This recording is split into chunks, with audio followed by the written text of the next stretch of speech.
There's someone you can't forget. Not because you're weak, not because you're stuck in the past, but because something in your spirit recognizes them in a way you can't explain to anyone else. You've tried to move on. You've prayed for clarity. You've asked God to either bring them back or take the feeling away, but neither happened. And now you're stuck in this painful in-between, where your heart won't let go, but your mind keeps asking, am I holding on to something God wants me to release? Or am I releasing something God wants me to hold? You lie awake at night, replaying conversations that ended years ago. You catch yourself wondering what they're doing, if they ever think about you, if they feel this too. And the worst part, you can't even talk about it. Because how do you explain to people that you're carrying someone in your heart who's not even in your life anymore? Maybe you've asked God 1,000 times, why did you let me meet them if it wasn't the right time? Why did you let me feel this deeply if nothing came of it? Why does this silence hurt more than a clear no would? Here's what I want you to hear today. What if God isn't torturing you with this connection? What if He's preparing both of you? What if the silence isn't rejection, it's divine timing you can't see yet? What if the very person you think you lost is actually the person God is still writing into your story, but heaven is holding the pen and you're not allowed to rush the chapter? Today, I'm going to show you 5 signs that God gives in silence. Signs that you've already met your soulmate. But the timing, the season, the preparation, it's all still unfolding in ways you can't control and don't yet understand. And if you've been carrying someone in your heart and can't explain why, I need you to do something right now. Like this video. It's going to help YouTube show this message to someone else who's been praying in secret, crying alone, and wondering if they're crazy for still feeling this way. And subscribe, because we're going deep into God's hidden language in relationships throughout this channel. You know what it feels like. Everyone around you says move on. They tell you it's been too long, that you're wasting your time, that you need to let go and find someone new. And maybe you've tried. Maybe you've gone on dates, entertained other people, forced yourself to be open to new possibilities. But nothing feels right.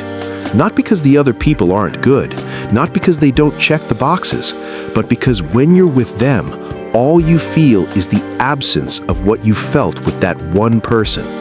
The one you can't shake, the one whose name still makes your heart skip when you hear it unexpectedly. And now you're starting to feel guilty. Guilty for not being able to move on. Guilty for still thinking about them when you know you should be focused on your future. Guilty for feeling like maybe you're emotionally stuck, spiritually immature, or just plain foolish. But here's the truth nobody tells you. Not every deep connection is just emotional attachment. Some connections are planted by God as prophetic seeds in your heart. And seeds need time. They need to be buried in the dark. They need to die before they can rise. They need seasons of silence before they bear fruit. Think about Isaac and Rebekah. Isaac had lost his mother, Sarah. He was grieving. He was waiting.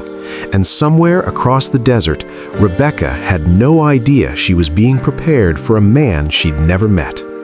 God was orchestrating their connection long before they ever laid eyes on each other. The love was real. The destiny was real. But the timing? That was entirely in God's hands, not theirs. So maybe that's what you're experiencing right now. Maybe God showed you someone not to torture you, but to plant something in your spirit that He intends to bring to life when both of you are ready. Maybe this isn't attachment. Maybe this is faith for something you can't see yet. You're not stuck in the past. You're carrying a seed God planted for the future. Not every deep connection is supposed to happen right now. Some are meant to be held, protected, prayed over in secret until God says, now. And if you can't let go, maybe you're not supposed to yet. This is the part that makes you angry. Because you know, deep in your soul, you know that what you felt was real. The connection was undeniable. The conversations went deeper than anything you'd ever experienced. You saw them. They saw you. And for a moment, it felt like you'd finally found the person you'd been praying for. But then something shifted. The timing was off. Life pulled you in different directions. Distance crept in. Circumstances changed. And what once felt like destiny started to feel like a cruel joke. And you've spent months, maybe years, asking God, if you really ordained this, why didn't you make it work? Why show me someone I can't have right now? Why let me taste something so beautiful just to take it away? Here's what God wants you to understand. He sometimes reveals his plan before he releases his timing. Not to torture you, but to give you something to fight for, something to become worthy of, something to trust him through. Look at Joseph. God gave him dreams at 17 years old, dreams of greatness, of leadership, of a future where even his own family would bow before him. But Joseph didn't step into those dreams for over 2 decades. In between the dream and the fulfillment, there was betrayal, slavery, false accusations, prison, and years of silence. The dream came first. The fulfillment came much, much later. And that's what God does sometimes. He shows you someone not because it's time, but because he wants you to see what he's building toward. He wants you to know that this isn't random, that your heart isn't lying to you, that what you feel has divine origin. But revelation is not the same as release. Just because God showed you something doesn't mean he's ready to give it to you yet. Because if you stepped into that relationship right now, in this version of yourself, with this level of maturity, with these unhealed wounds still open, it would fall apart. God is protecting you. He's protecting them, and he's protecting the relationship itself by holding it in his hands until both of you are ready to steward it well. So if you're frustrated, if you're angry, if you feel like God dangled something in front of you just to snatch it away, I need you to shift your perspective. He didn't show you the wrong person. He showed you the right person at the wrong time so you would grow into the version of yourself that can actually build with them. The right person at the wrong time is still the wrong time, but that doesn't mean they're not the right person. It just means God is still writing both of your stories. And when he finally brings you together, it won't just work, it will last. You're not being rejected, you're being prepared. Let's talk about the hardest part, the silence. You've prayed, you've fasted, you've cried out to God for clarity, for confirmation, for just one clear sign that you're not crazy. And what did you get? Nothing. Or worse, you got peace to wait, but no timeline, no guarantee, no roadmap, just a quiet whisper in your spirit that says, "Trust me." And that silence feels like abandonment, doesn't it? It feels like God brought you to the edge of something beautiful and then walked away. Like he opened your heart just enough to make you vulnerable and then left you there, exposed and uncertain. But here's what you need to understand. God's silence is not absence, it's surgery. Right now, in the quiet, God is removing things from your heart that you don't even realize are there. He's cutting away your need to control the outcome. He's removing your tendency to idolize the relationship. He's dismantling the part of you that would turn this person into your source instead of him. Because here's the truth. If God answered every prayer the moment you prayed it, you'd never learn to trust him. You'd learn to trust the answer. And there's a massive difference. God waits to speak until you're ready to obey what he's going to say, whether that's wait longer or let them go. He knows that premature answers create premature decisions, and premature decisions destroy destinies. Think about Mary and Joseph after Jesus was born. God spoke powerfully at the beginning. Angels, shepherds, wise men, miracles everywhere. But then, silence. Years and years of silence in Nazareth. No more angelic visitations. No more supernatural confirmations. Just quiet, ordinary life while God prepared his son for the mission ahead. The silence wasn't punishment. It was preparation. And that's what you're in right now. God isn't ignoring your question. He's preparing you for the answer. He's teaching you to trust him more than you trust the outcome. He's breaking your dependence on this person so that when or if he brings you together, you won't make them your God. The silence is where your soul learns to trust him more than the relationship. What feels like abandonment is actually intimate surgery. And when he finally speaks, you'll be ready to hear him clearly, without distortion, without desperation, without making an idol out of what he's giving you. God's silence isn't rejection, it's protection from premature answers. So here's the question you've been asking. How do I know if what I'm feeling is God or just my own desire? How do I tell the difference between faith and fantasy? Because that's the fear, isn't it? That you're seeing signs where there are none, that you're holding on to something that was never real in the first place, that people are right when they tell you you're delusional, desperate, or just unable to accept reality. But here's what I need you to understand. God speaks in a language the world calls coincidence, but the Spirit calls confirmation. He doesn't write his will in neon lights.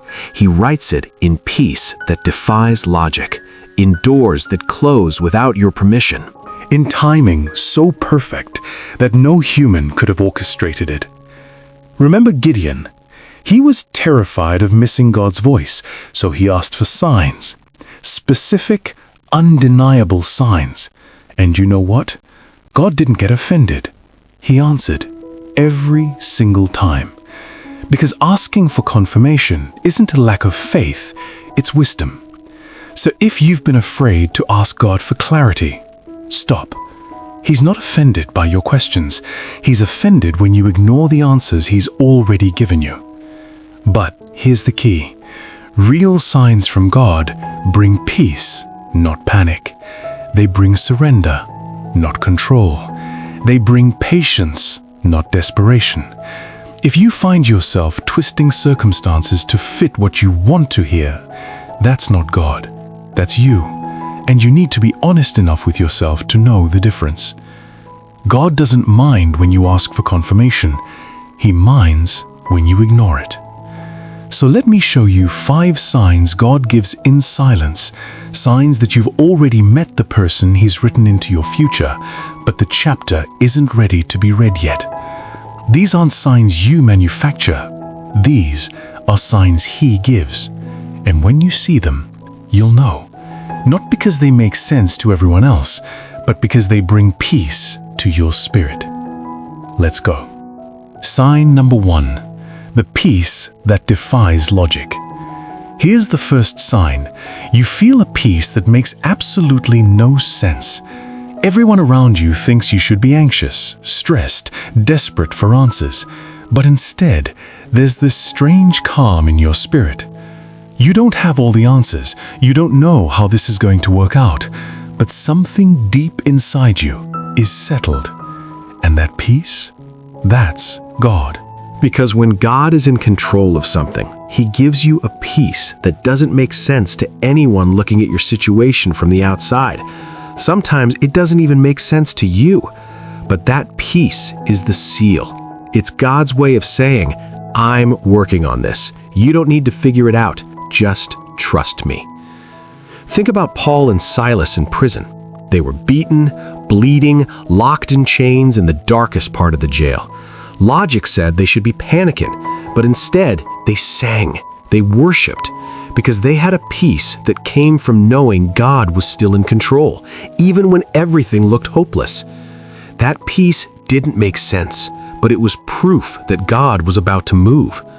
So if you have peace about this person, not denial, not fake positivity, but genuine, deep, unexplainable peace, that might be God saying, I'm handling this. You don't see it yet, but I'm working behind the scenes. Trust me. Peace in the waiting is proof God is working behind the scenes. If you have peace without answers, you have God. Sign number 2. Doors keep closing, but your heart stays open. Here's the second sign. You've tried to move on. You really have. You've entertained other people, you've gone on dates, you've given others a chance, but every time something feels off. The door closes before it even really opens. The connection fizzles. The relationship doesn't root, and you find yourself comparing everyone to them. And maybe you feel guilty about that. Maybe you think something's wrong with you because you can't just get over it and be open to someone new. But what if those closed doors aren't rejection? What if they're protection? When God has reserved someone for you, He closes every other door, not to punish you, but to protect you from settling for Plan B when He's already written Plan A. Look at Ruth. She was a young widow. She could have remarried any of the kinsman redeemers in Bethlehem, but every door stayed closed until Boaz, the right man at the right time, showed up. God wasn't withholding love from her. He was protecting her from the wrong love so she'd be free for the right one. So if every relationship you've tried to build has crumbled, if every person you've tried to open your heart to just doesn't fit, stop forcing it. Those closed doors aren't signs that you're unlovable. They're signs that God is saving you for something specific. Closed doors aren't rejection. They're divine protection. God will shut every wrong door before He opens the right one. And if nothing else feels right, maybe it's because God already showed you what right feels like. Sign 3. You keep seeing them in your future, not just your past. Here's the third sign, and this one might make you uncomfortable. You keep seeing them in your future. I'm not talking about obsessive daydreaming. I'm not talking about fantasy or wishful thinking. I'm talking about those moments when you're praying or worshiping or just sitting in God's presence, and suddenly, there they are, in your mind, not as a memory, as a vision, as something that feels prophetic, like God is showing you something that hasn't happened yet. And you've probably dismissed it 100 times. You've told yourself, I'm making this up. I'm just holding on to something that's dead. But what if you're not? What if God speaks through visions, dreams, and prophetic impressions, especially when the natural timing hasn't arrived yet? God did this with Abraham. He showed Abraham his descendants before Sarah was even pregnant. The vision came decades before the fulfillment, but it was real, and it sustained Abraham's faith through years of waiting. So, if you keep seeing this person in your future, not in an obsessed, controlling way, but in a way that feels like God is gently, consistently putting them in your spirit, that might not be your imagination. That might be God giving you faith for what you can't see yet. But here's the key. Prophetic vision doesn't come with anxiety. It comes with peace and surrender. If the vision is driving you to stalk their social media, manipulate circumstances, or force your way back into their life, that's not prophecy. That's flesh. But if the vision comes with a quiet trust, a willingness to wait, and a refusal to control the outcome, that might be God preparing your faith for something He's already set in motion. If God keeps showing you someone in your future, He's not playing with your mind. He's preparing your faith. Prophetic vision doesn't rush, it trusts. Sign number 4. Growth happened in the separation. Here's the fourth sign. You're not the same person you were when you last saw them, and you have a strong sense that they're not the same either. The separation hurt. It felt like loss. But looking back, you realize something powerful. You grew during that time. You healed wounds you didn't even know you had. You broke toxic patterns. You got closer to God. You became more whole, more secure, more like Christ. And if you're honest, you know that if you had stayed together back then, it wouldn't have worked. You would have dragged each other down. You would have enabled each other's brokenness. You would have built on a foundation that couldn't hold the weight of what God wanted to do through you. Sometimes God separates two people not to end them, but to mature them. He knows that if they had stayed together in that season, they would have destroyed each other. The separation was the classroom. Look at Moses.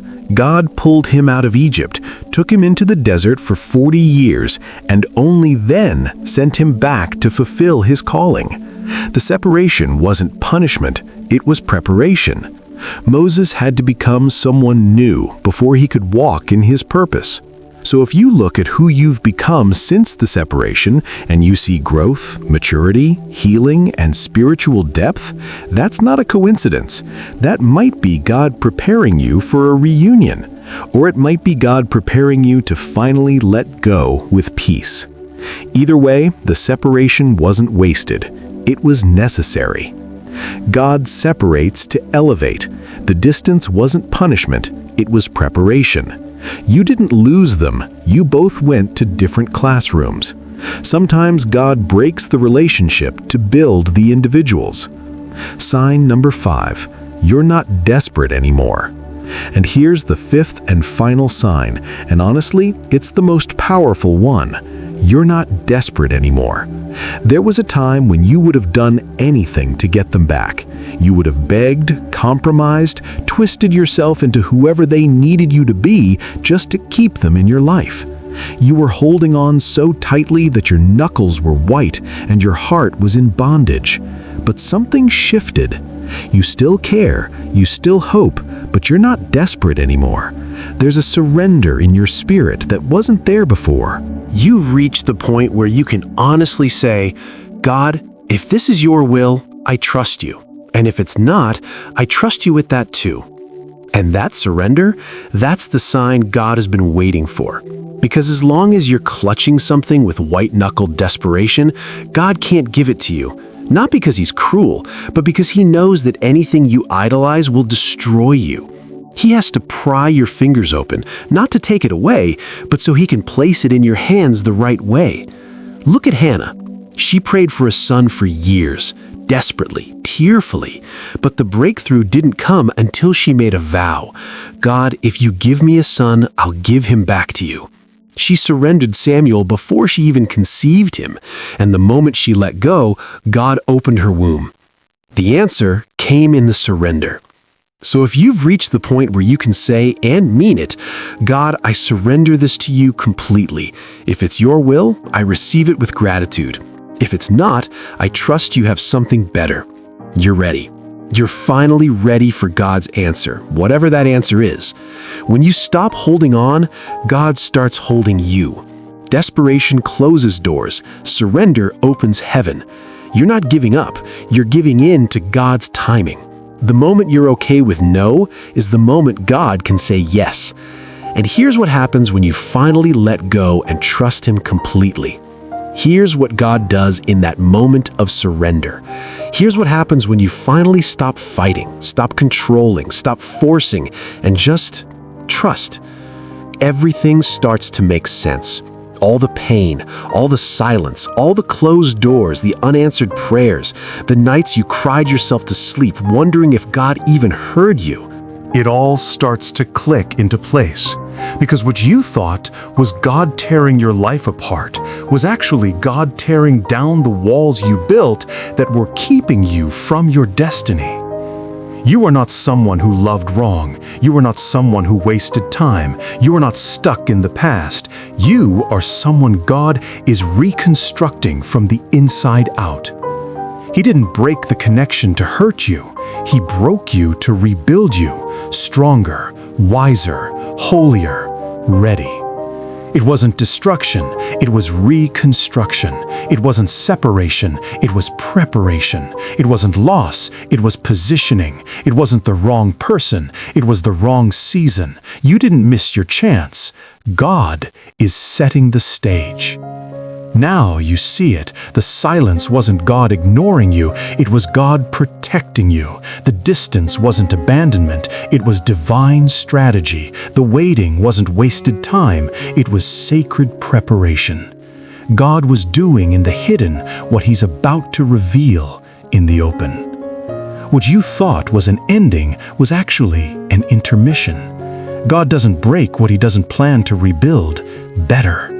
The silence was never empty. It was full of divine construction. You're not waiting on a person. You're waiting on the perfected version of God's plan. It's not destruction. It's reconstruction. And when God finishes what he started in you, whether that's bringing this person back in his perfect timing or giving you the grace to release them with peace, everything he promised will make sense. So what do you do now? How do you live in this season of sacred reconstruction? If you've already met your soulmate, God will confirm it, not through your own reasoning, not through signs you manufacture, but through his peace, his closed doors, his prophetic whispers, and his perfect timing. But here's what you must understand. Even if they're the one, they might not be the one right now, and that's okay.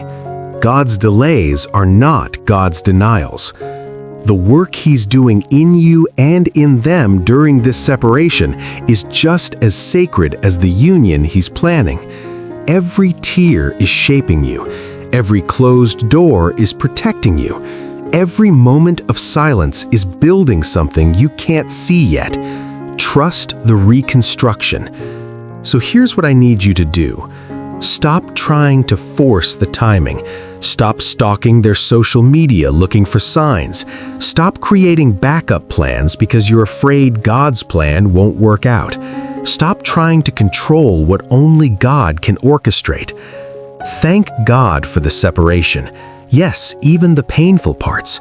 Because that separation saved you from a premature union that would have crumbled under the weight of two unhealed people trying to build something eternal. Trust God even if he never brings that person back. Your peace cannot depend on one human being. It must depend on him alone. Because if your joy is tied to whether or not they come back, you've made them your God, and God will never bless that. Live fully now. Don't put your life on hold. Grow, serve, heal. Become who God created you to be. Because if they're yours, they'll fit into the real you, not the waiting in limbo, half-alive version of you. So pray with me, not out loud, but in the quiet of your heart. God, I don't understand your timing, but I choose to trust you. I release this person into your hands. If they're mine, bring them back in your perfect time. If they're not, give me the grace to let go completely. Heal what's broken in me. Prepare me to be the person you've called me to be, with or without them. I trust that you are reconstructing my story, and I surrender to your authorship. Now, if this message broke something open in your spirit, I want you to do something powerful right now. Type this boldly in the comments, not just for me, but as a declaration over your own life. It's not destruction, it's reconstruction. Type it, declare it. Let that be your anchor in this season. And listen, if this word stirred your spirit, if you felt like God was speaking directly to you through these 5 signs, don't keep this to yourself. Hit that like button, share this video with someone who's been carrying someone in their heart in silence, and subscribe to this channel because we go deep into God's hidden language every single week. You're not forgotten, you're not abandoned, you're being reconstructed. And when God finishes what he started in you, everything he promised will make sense. Trust the silence, trust the separation, trust the reconstruction. I'll see you in the next one. Grace and peace.